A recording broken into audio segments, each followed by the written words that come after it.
Hi everyone. Today I'm extremely excited to be speaking with Sarah Phillipe on breast implant illness. Sarah has a passion for restoring health that has taken her along a path from RN to becoming a certified functional diagnostic nutrition practitioner, board certified holistic health practitioner, and breast implant illness and detox expert. She believes the solution to reversing breast implant illness is about more than just the explant, and that we all need to take personal responsibility for restoring our health by addressing all of the root causes that contribute to chronic illness. It is Sarah's belief that the body has an innate desire to heal if given what it needs, and she focuses on teaching women how to unlock that innate intelligence and heal themselves. So, Sarah, thanks so much for joining me, and I really look forward to this discussion. I do as well. Thank you so much for having me, Omar. It's a pleasure.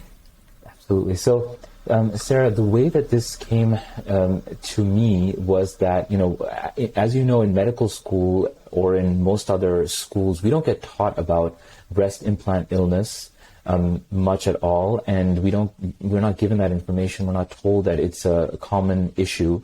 And so really the way that it came about to me was that I started seeing a few patients that had breast implant illness and was just very fascinated by the level of chronic disease that they had, chronic illness that they had, and just felt very deficient in being able to treat them unless I knew more about that root cause, root issue of breast implant illness. And so that's where we connected, and I'm really excited to pull from your wisdom and shed light on this really important topic. So first I want to ask you about your journey, and you talk about struggling with this illness yourself. So just tell us a little bit about what it's like with this illness, and what are the components for someone that doesn't know what breast implant illness is.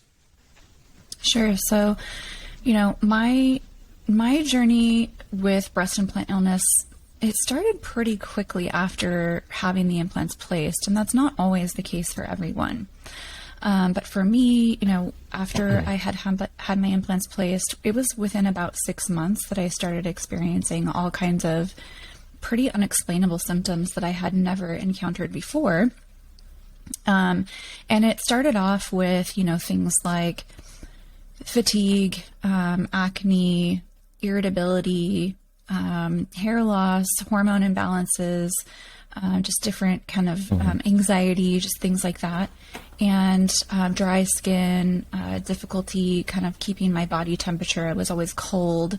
And so I really started to seek out, answers. And I went to a conventional medical doctor at the time, asking for some lab work just to kind of check in and see what was going on, and specifically asking for thyroid lab work because I suspected that was part of the problem. And I was working in conventional medicine at the time as a nurse, and so I didn't really have this more functional, or holistic mindset or perspective about health and wellness in general. So I was still in that moment, I was still kind of seeking more of a medical explanation and medical support. And, when I had my lab work results, they really didn't reveal anything that raised an eyebrow for the doctor that I saw. Even though my thyroid antibodies were in the 500s, and, my thyroid hormone production was less than optimal, it was still within the reference range. But despite that, I felt terrible. I felt very symptomatic. And so, that wasn't enough for me. And so I kept seeking, answers. And as I went through just seeking answers for my own self, things progressed quite significantly and fairly rapidly. I ended up having a lot of GI issues, a lot of gas and bloating and food intolerances, and a lot more cystic acne developed, and just very puffy and swollen, and weight gain, and really a lot more difficulty losing weight, a lot more anxiety, to the point of it was difficult for me to go out into public because just all the stimulation from sounds and smells and bright lights and things like that were really irritating to my nervous system. I developed really abnormal menstrual periods where I would have really long bleeding time and lots of spotting in between, really painful. I started to look for answers for that as well, thinking I have endometriosis and, fast forward down the road, and I did, but it wasn't discovered for many years later. And so, I struggled so much with brain fog. I couldn't handle really any kind of stress in my life. If I had to have a difficult conversation, it was really stressful, and I could barely even get words out. As soon as I was triggered by something stressful, I couldn't even barely have a conversation.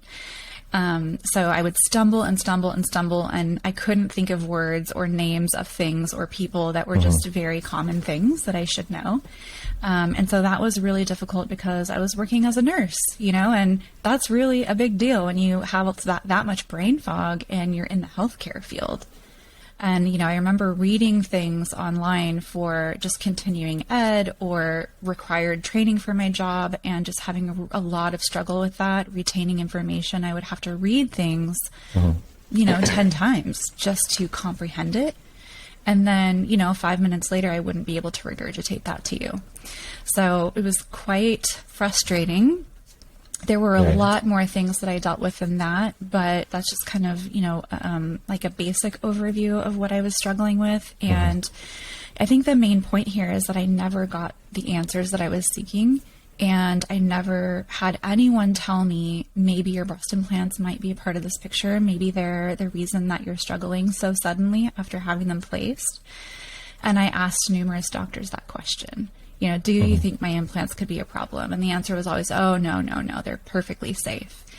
Right. And even functional medicine doctors and people who practiced in more of a holistic way, because it just wasn't well known at that time. And, there were no websites or Facebook groups or blogs or anything like that out there. No one was talking about it on social media. It was just kind of a different time when I was struggling with it. Of course, now there's so much more information and help and stories that you can read about of people's experiences. But back then, I didn't have that. And I did have an intuition about it, of course, because I was asking about it.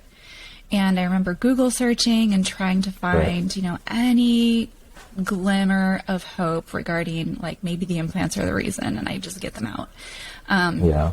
But I just didn't find it. And so I couldn't really go off of that instinct. That wasn't enough for me. I just needed more in order to feel confident in that decision because it's, expensive to put them in, and I loved them.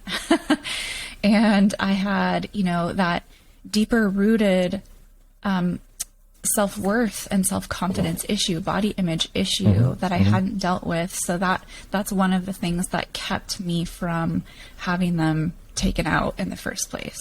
Right. And so, I went down lots of different rabbit holes trying to address different things and thinking I was finding the root cause of things, and I just wasn't getting far enough upstream. So it really was like swimming upstream the entire time. I did get better with a lot of the work that I did, because I did really focus on a lot of the things that functional medicine focuses on, gut health, pathogens, Lyme disease, like looking for mold, things like that. That was all in the forefront of my mind as I was kind of searching for the answers. And I only got about 50% better, which for me isn't enough. I'm a recovering perfectionist. So I wanted better for myself, and I knew that, throughout my entire life leading up to that point, I had not experienced these kinds of health issues, and they don't just pop up out of nowhere. Right. So, I really wanted to discover that root cause. Do you want me to keep going through the explant part? So we can, what we can do is, I appreciate all that detail because it lays out for someone that has had it, you have firsthand experience and knowledge about it. And so I really appreciate that. So going into the mechanisms a little bit, and for someone who this is a very new concept, we can talk a little bit about mechanisms. So, we have saline and silicone implants, as I understand. And when you get that implanted, what types of things happen in the body to then lead to chronic illness, chronic symptoms after that? Well, different types of implants pose different types of problems. And so, you'd mentioned silicone and saline, and that is true. And, silicone, of course, they're the next generation implants that are on the market, and they had been pulled off the market for quite some time. And when they were reformulated to more of a cohesive gel, they were placed back on the market with the impression that they were safe now, because they were cohesive, and if they ruptured, they weren't going to, disperse throughout the body. And so I, had silicone implants myself, and silicone not only is, part of the shell, but it's also the entire, more cohesive material that they're made out of. But it's not just the silicone that is in those implants. There are, dozens of additional chemicals and toxicants within the implant, some of them which are, ingredients within, and then also others are a byproduct of manufacturing. So, you have things like printing ink and cleaning, metal cleaning acid. Right. And is there disclosure metals on these? No. Mm-mm. Okay. Platinum, platinum also is really problematic because it's a driver. It's used in chemotherapy as a driver. So it's like, able to drive a lot of these other toxins into the cells. So, you've got the platinum, you've got mercury, tin, lead, all these different heavy metals, in addition to, methyl ethyl ketone and cyclohexone or hexane, and, talcum powder, like all these different chemicals. And what are they doing in implants? It's just so unusual and so bizarre that they would even make it into something like this that is going to be implanted into someone's body. So, what we do know is that even though the silicone implants are cohesive, that doesn't mean that they don't bleed at body temperature. So it's kind of like when you heat up plastic, right? And we know better now than to heat up plastic because it leaches into the food. And when you have a water bottle that's plastic sitting in a hot car, right, you're not likely to want to go and drink that because the more that plastic heats up, the more it leaches into the water. And, we're dealing with a lot of microplastics in the environment, and also that make their way into our bodies. And silicone, I kind of tend to think of it along those lines as well. It's just very pervasive in the environment. A lot of the things that are in our products are silicone based now. It's, become the quote unquote safer plastic, and you'll see that like with bakeware and cookware and different utensils that are being created. And then it's also in a lot of different, cosmetic products and things that we use on our bodies every single day. So it's not just that we're getting the exposure from implants. It's very pervasive, and we're getting the exposure from many different sources. And so it's bioaccumulating in the body, and it's neurotoxic, and it's able to chelate neurotransmitters. And so that's very problematic, right? And in addition to that, they're both saline and silicone are foreign objects, right? And your body knows that they don't belong there. It's not self. It's foreign. And so your body, first of all, your immune system launches, a protective mechanism when they're placed, and that is, building the capsules around the implants. So that's your immune system's way of protecting you by walling those implants off. However, they're not perfect, right? They're not completely solid. And when they're analyzed under a microscope, you can see that they're actually more lace-like than completely closed. And so you do have, they are permeable, and the implants are permeable as well. So they can bleed out of the actual implant. All those different ingredients, those toxicants can bleed out into the lymphatic system and travel throughout the body and end up in different organs and drainage pathways and your brain even. And that can cause a lot of symptoms because it's like a chemical soup.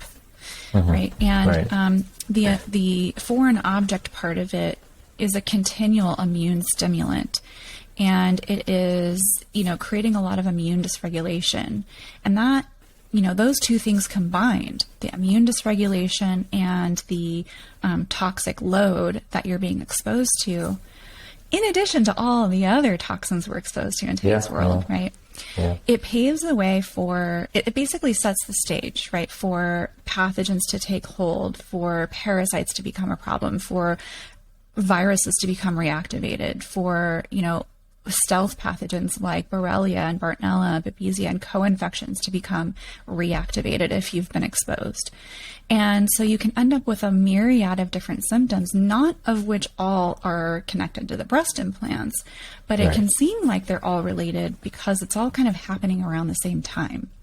Or at least it progresses, the longer you have them in. There's more dysfunction, more dysregulation, more of your body adapting and creating symptoms as a part of that adaptation, right? And so people can end up with a lot of different things going on, and it's really tricky to put those pieces of the puzzle together because of all the dysregulation that occurs when there are implants in place.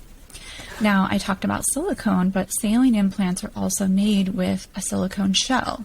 So just because someone has saline implants does not mean they're not exposed to silicone. They are, and that can slough off. Right. And in addition to that, the saline implants have a one-way valve. It should be one way anyway. And surgeons will place the implant shell first, and then they will use saline to go in and fill that implant using that valve. Okay, so those valves can be either defective upon implantation sometimes. They can become defective over time just through user wear, or they can, be damaged in a trauma, like let's say a car accident, or a sporting injury or a fall or something like that. And then, if fluids are able to go in and out of that implant, and we know the breast tissue is not sterile, and in addition to that, you've got this environment around the implants that is very cohesive to microbial growth, then a lot of those microbes can actually end up inside the saline implants, and it's like a petri dish. Saline is a great medium for a lot of different things to grow, and including mold. So if you're exposed to mold, and we all are, it's a matter of how much, and is it toxic or is it a safe level? The mold can get inside the implants, and that's not as common, but it does happen. And I've seen, people's implants come out just filled with black mold. And just imagine, I'm sure you've seen people and how sick they can be living in a moldy house, but just imagine if it's in your body, hanging out inside your implants, and every time you flex your muscles, or, you put that seatbelt on, or you're really active doing, working out or playing a sport or something like that, it's just like you're getting that little bit of exposure with the squeezing of the implants all day long, every day. Yeah. And so it can be very problematic regardless of which type. Yeah, and I just had a patient actually recently who had breast implant illness and mold toxicity as well. So it was very interesting to put that together. So in a toxic world, we're exposed to toxins in this way with breast implants, and they don't even have to disclose it, which is interesting. So is there a reason that they don't have to, or? Well, there is, things have changed since I had mine placed and removed. So in the last few years, they've actually, advocates have been able to get, a black box warning placed on implant packaging, but how often do patients actually see implant packaging, right? It's just not like going to happen. Fine print. Yeah. So there is a black box warning on them, and now they are required to give you, a disclosure as well as, really truly informed consent. Okay. So things are changing. It's just, it took a lot of effort from a lot of advocates and a lot of stories presented, to the FDA, to make that happen over years. And so it's required a lot of work. Yeah, and I think that's the case more globally when we look at a lot of the toxins and things that have entered into our foods and into our entire environment. And there has to be this big struggle that people go through in order to get awareness in place for these things, to get labels on things, So it's very unfortunate that we have to go through so much pain and suffering to get to a point where the government and the industries and all these entities are paying attention to this and then saying, okay, we'll disclose the toxins in our products. So it's just quite sad that that's how it is. So I want to ask you about genetics and what role genetic susceptibility plays in breast implant illness. And I wanted to preface that question by first asking, as a generally, how many women suffer from this, so that we have an understanding of how common this is? Because I certainly was not aware that it was as common as it is. Yeah, I think that's a really tough question to answer, because we don't even really know. Like, we can estimate, how many women each year get implants, but we don't have, a solid number on that. And the reporting for adverse events is just really flawed. So we really don't know for sure how many women are suffering with breast implant illness. And, most surgeons are not reporting adverse events or adverse reactions. And if they're happening years or decades later, they're of course not going to report it, because it's not close enough to the implant date to be connected in their minds, right? Right. So, what I do know is that we're estimating around 30%. And that's just based on, what we're seeing as far as how many women are coming forward and reporting themselves, and, all the different stories that are being shared and things like that. And, there is one Facebook group, which I'm not a part of, but, their group is growing rapidly, and it has been as long as I've known that it's existed. It just keeps growing and growing and growing. And so I think the last I heard, there were around 160,000 women in that group. And that's just the women who are aware, are on Facebook, and want to be in the group, right? Yeah. That's not even taking into consideration all the other people who just have no clue that their implants might be a part of the problem. And, people who are not on Facebook as well, right? So that's a very large number of people very surprising. In one Facebook group for one illness. It's really crazy. And so I think that the numbers are probably much larger than we even realize. Right. And linking that to genetics, I want to ask you about genetic susceptibility and what role that plays in breast implant illness. I say this with a grain of salt, because what I want to avoid is anyone getting into the mindset of like a victim mentality, right? Becoming a victim of their genetics. Right. I think that's really important, because yes, we have, different genetic variations, we have genetic SNPs, and that can impact how our bodies function. But those genes, good or bad, may not even be turned on. They may be turned off, and so I think it really depends. There are certain genes that we know can impact detoxification and immune function and things like that. So I tend to think about those particular types of genes when looking at, what might be a factor genetically, because it's really the immune dysregulation and the toxic load that are the biggest problems. And then there are others, of course, but, those are kind of the bigger ones. And so, I think about, glutathione genetics, I think about methylation genetics, I think about, HLA variations, things like that have to do with the immune system and the immune response. And there are a lot of women that I, work with, and when I look at their genetics, they do have a lot of similarities. But, there are women walking around with the same genetics who have implants and haven't had a problem, right? So I think it's a matter of the whole picture, right? Yes, genetics can be a little part of that picture. And it's a matter of are they turned on or off? And that's part of epigenetics, right? So your genes are not, it's this cliche, but your genes are not your destiny. They kind of show you what you might be at risk for, given the perfect storm, right? But it doesn't mean that that's what you will end up with or what will happen to you, right? So we have to take into consideration all the things that influence gene expression. And I think part of that is considering, like I said, the whole picture, not just the implants. So when I listen to people's stories or read people's stories, I often will pick out a lot of other stressors that I believe help set the stage for the eventual fall. And the implants could be a trigger, or, the thing that actually is the straw that broke the camel's back, so to speak.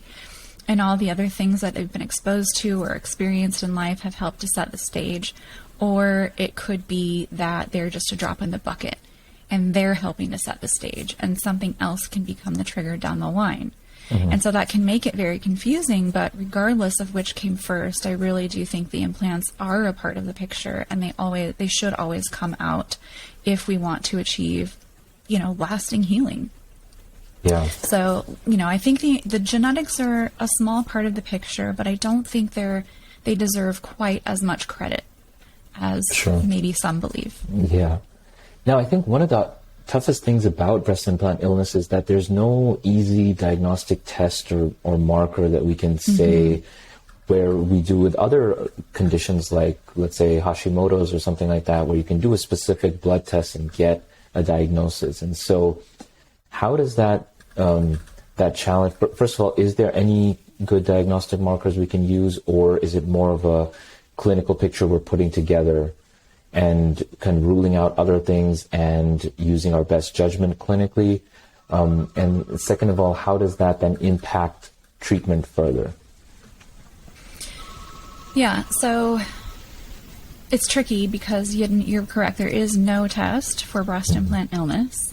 Right. Right. And it's really not, it's a collection of symptoms. Yeah. And so when you're thinking about testing for something like that, this is it's such a broad possibility of what types of symptoms people might be dealing with. And those symptoms cross so many different lines of different diagnoses, right? So we don't always know what's attributed to the implants and what's attributed to something else going on. Right. So that can be really tricky. And, if someone really wants to have a little more evidence and wants to know, if the implants are currently a problem, one way that can be helpful is a breast MRI.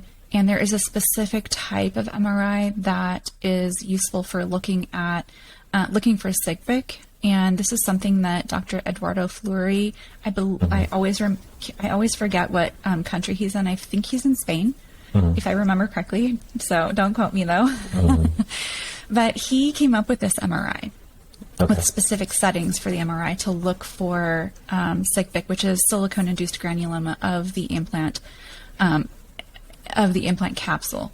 And so what that basically means is that a granuloma of silicone develops between the implant and the capsule. And you can see that on MRI. And he believes that is what is fueling the whole picture with illness regarding breast implants.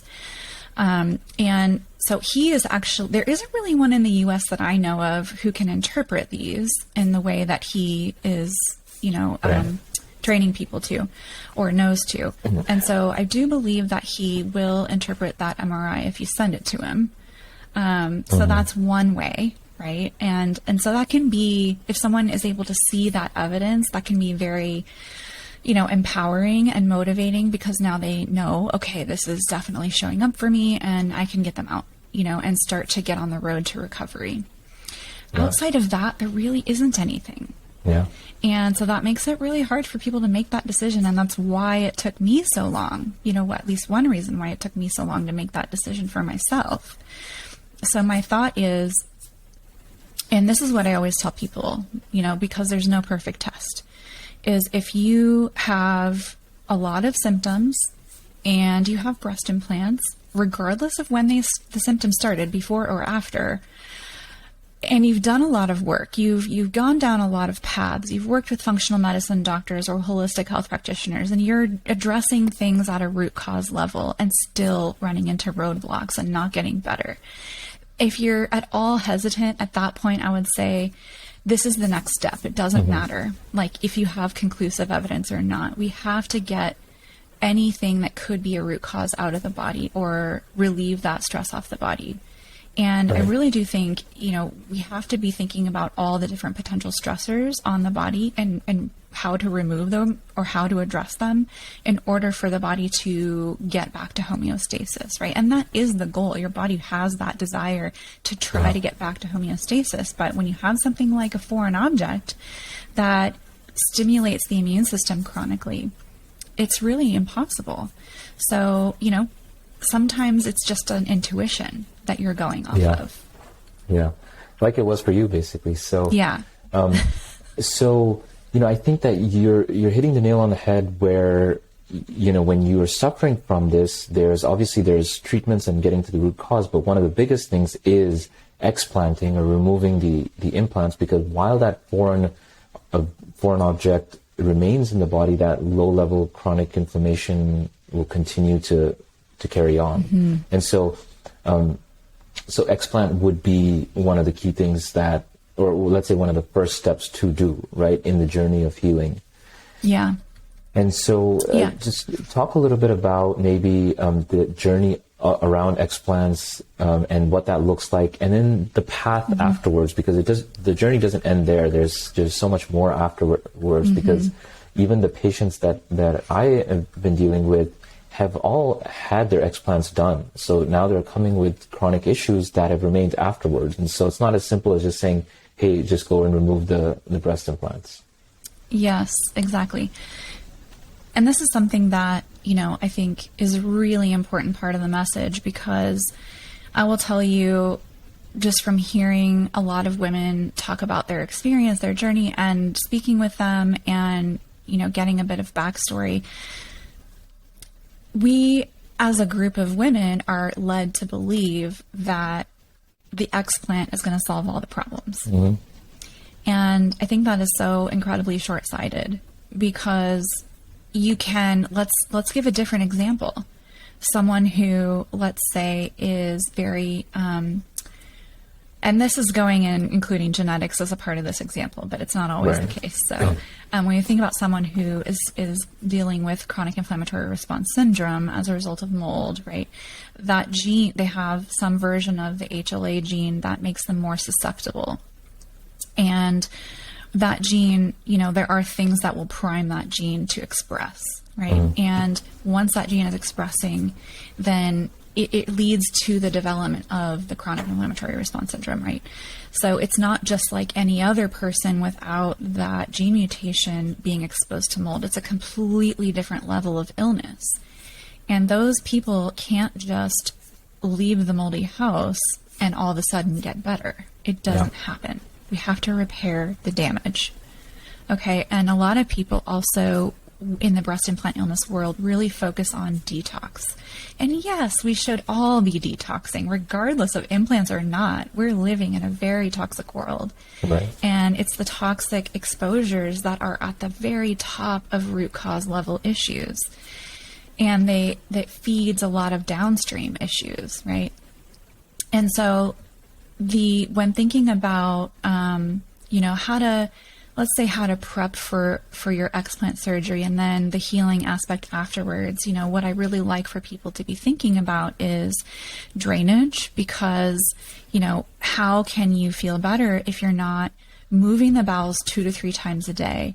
If you're not mobilized, like if you're moving toxins around, but you're not able to get them out through the bowels, then they're just recirculating and usually driving deeper into the tissues and making people feel a lot worse. So drainage pathways, I'm thinking about bowels, liver, kidneys, gallbladder, lymphatics, things like that, really need to be working as well as they can leading up to surgery. And so I really like people to focus on those drainage pathways. And I'm not talking about biochemical detoxification pathways or starting to actually actively detox the body.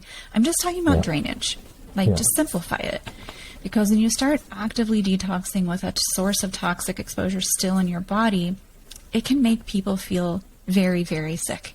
So, and for some people, it's the opposite. They actually feel better. But, why risk it? That's my thought is, support the body as much as possible with drainage and a good, healthy, clean diet and clean water, and trying to clean up the rest of the things in your life, whether it be toxic people in your life or your mindset, or things that you're exposed to in your home, whether it be personal care products or cleaning products, or just a new house or off gassing, or just different things like that, starting to reduce the toxic load that you're being exposed to, and that's something you have control over in your house. You don't have control over outside your house, right? But Right. I like people to focus on what they have control over. And, optimizing sleep, things like that. So really just focusing on foundation. Yeah. And then going into surgery, there's a lot more like mental, emotional preparedness that you can start doing, beforehand as well. And I think that's really helpful because it's a big change. And a lot of us got these implants for a cosmetic reason. Not everyone, of course. There's a lot of breast cancer out there. Sure. And so a lot of women have them. Yes, that is cosmetic as well, really, when you truly think about it. But it's for a medical reason, right? And so, that can be really hard for people to go flat, from having implants to going flat completely. That's a whole different story than someone like me who at least has some tissue, And so there's a lot of different mental emotional things to think about as well, which I think people should be doing that work ahead of time, getting really ready in your mind. And afterward, really continuing to focus on drainage a bit longer. And then, next steps in my mind are starting to clean up a bit of the downstream mess, so to speak. Yeah. So, going after pathogens, so gut pathogens, things like parasites and bad bacteria and possibly fungus, and just starting to clean up that mess a bit, because that also contributes to the toxic load that your body has to deal with. And if you do that work first, typically the detox work, when you get to that point, is much better tolerated because you're not also having to deal with this other exposure to biotoxins and mycotoxins and things like that. And the other things they expose you to, heavy metals and chemicals and that sort of thing. So it can really bring down the load in the body to the point where they can actually handle the heavier detox work just so much better, with a lot more grace and ease, and not feeling so absolutely miserable and tanked. So, that detox work is not the first thing I focus on. It's not the second thing or the third thing that I focus on. It's one of the last things, to be quite honest. Right. And I've just found through really experience working with people that is the order that works best.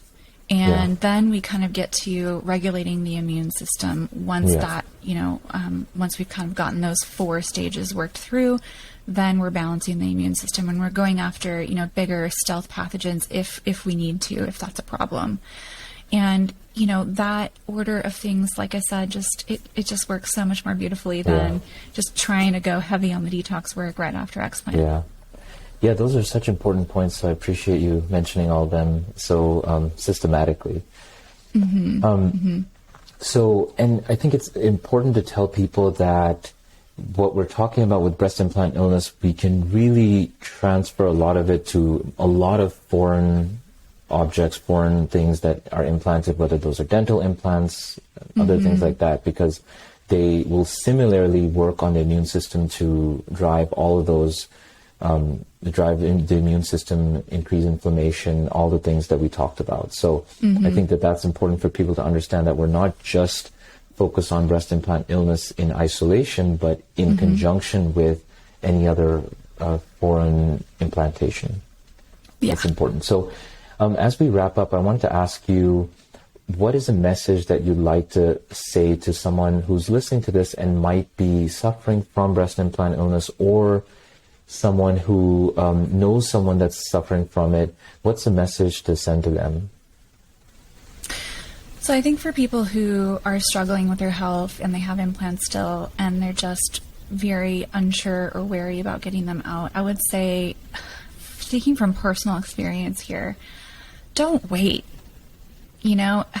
Just take action, because you really don't know what your body's capable of until you start removing the stressors, right? And you just have no idea how good you could feel. And most people, I would say, Yeah. have no idea how good they could feel in general because they've been struggling for so long. Yeah. And, the longer you wait, the more dysfunction, dysregulation, the worse the condition becomes and the harder it becomes to recover from that. And so, I waited almost 5 years, Yeah. basically, from the time of when I started having symptoms to when I actually got them out. Right. And through that 5 years, I could have been doing so much more. Yeah. I could have been living a life, that felt like a real life. And I didn't make that decision. Now, I don't have regrets, I will say, because I think we all go through things in our own timing and everything happens for a reason. And for me, the biggest lesson I learned is, it's twofold, really. I learned how I should be living. And I don't know that I would have learned that if I had just went right for the explant from, earlier on. And I also learned, who I really am, and where my worth and my value comes from. And it's not my physical appearance. And I attributed so much of my worth and value to my physical appearance back then. And so it's really been this process of self-discovery. And so I think there's so much beauty that can come out of the suffering. And we can choose to see it that way, or we can choose to be a victim. And we can choose to take our power back by explanting and doing the work, or we can choose to continue to suffer. Right. So it is a choice, and I would encourage people to take action and just, don't wait. Yeah, those are very powerful words. So, really important for people to hear. So I appreciate that. Yeah.